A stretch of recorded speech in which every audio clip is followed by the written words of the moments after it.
The asphalt hasn't been repaved for many years, and you're riding into the United States of America, and you're seeing, and they have slums. They have slums. We have to take out the slums. We're going to take out the slums. We're going to treat people nicely, but we have to take out the slums. We can't let homeless stay in the middle of our magnificent parks under the Washington Monument and other places. In the United States, we are experiencing record high numbers of unhoused individuals, especially following COVID lockdown. And you hear politicians constantly talking about the homelessness issue.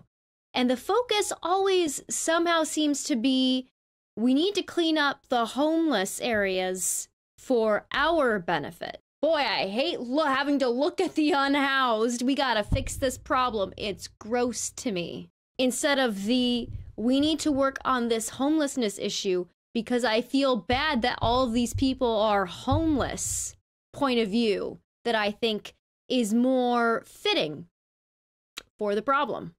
We're going to clean up Washington, D.C., and we're going to make it a crime-free zone. There's not going to be any crime. We're going to have laws, but we're going to have to take it over.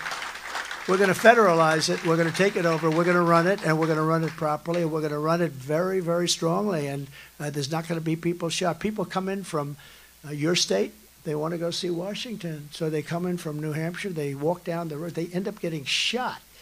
And it's a very dangerous place right now. We're going to take it back, and we're going to get rid of the crime, and we're going to fix it up, clean it up, and we're going to make it the most beautiful capital in the world and the safest capital in the world. We're going to do it very quickly, too. We're going to get rid of those disgusting, nasty, crime-ridden, unhoused people in D.C. that are pointing guns at tourists. Imagine losing your house for any number of reasons, because homelessness can happen to anyone at any time, and then immediately everyone assumes that you are pointing guns at tourists, and they're asking you to leave. They're telling you, you can't be here, you gross up the place, go somewhere else, despite the fact that you have nowhere else to go.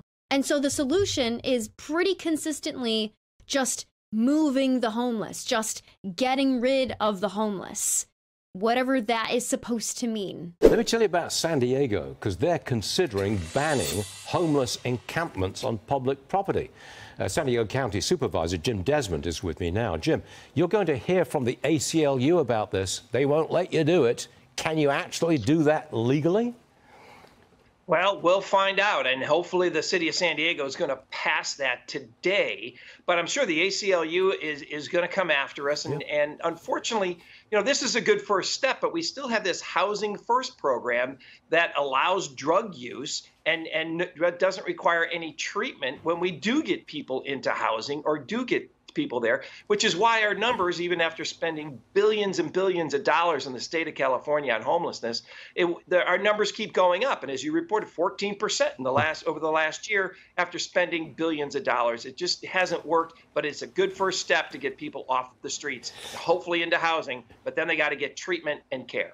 There are two kinds of property, private property and public property. And the homeless people can't be on private property, and they don't have their own private property, obviously. So if they can't be on public property anymore, where would you like them to go? We're going to clean up the city, and we're going to remove the homeless and the unhoused from public spaces.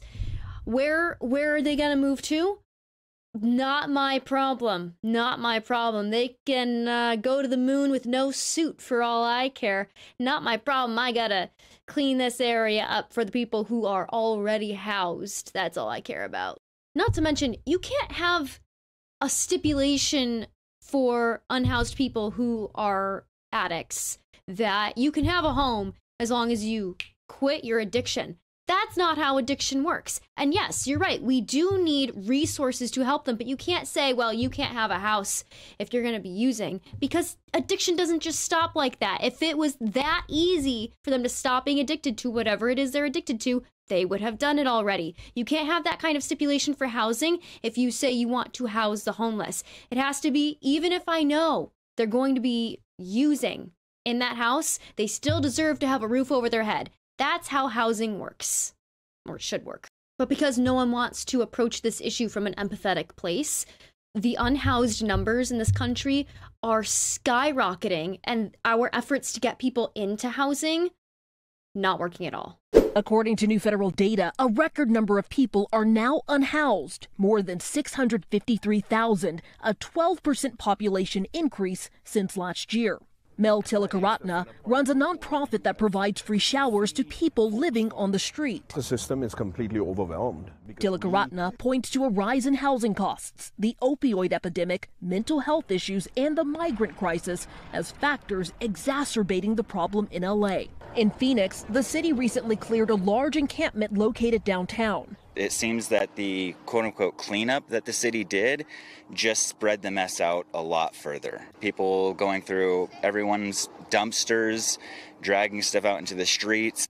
Across LA, officials have tried to clear out encampments. They come hit tents and then all your stuff will be gone. We need to approach this issue because we want to help people who are unhoused, not because we don't like to see it and would rather not know that they exist and bury our heads in the sand. And we need officials and politicians who want to approach it from that same angle, or we are not going to move this issue forward in any sort of positive way. Thank you so much for watching. If you want to check out some of my content that isn't news related, you can check out my personal YouTube channel at BadGamerWyatt.